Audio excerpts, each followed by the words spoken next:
गंगा मई के ऊँची अररिया तिवैया एक रोवेली हो। ये गंगा मैया अपनी लहर मोहि दिह तू त डूबी धसी जाइबी हो।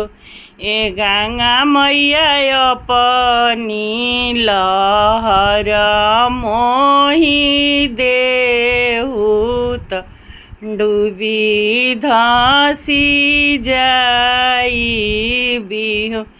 किया तोरा तिवाई नैहर दुख किया तोरा ससुर दुख हो। ए तिवाई किया तोरा कंठ विदेश कवन दुख रोवेलु हो। नाही मोरा गंगा मैया नैहर दुख नाही मोरा ससुर दुख हो।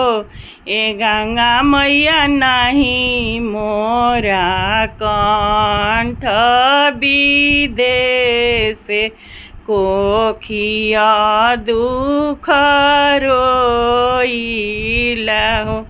ए गंगा मैया नाही मोरा कंठ विदेश कोखिया दुख रोइला हो। चुप हो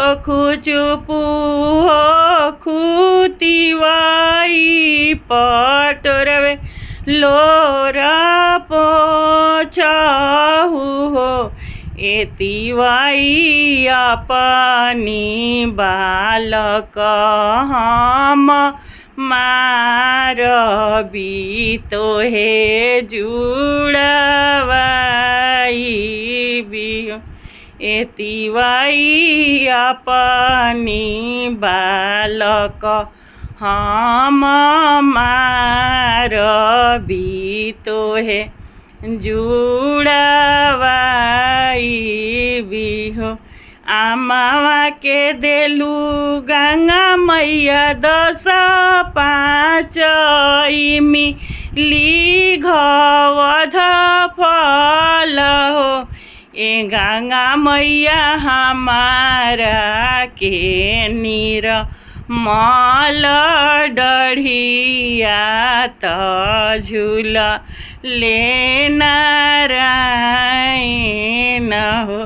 ए गंगा मैया हमारा के निर्मल डढ़िया त झूल लेना नारायण हो।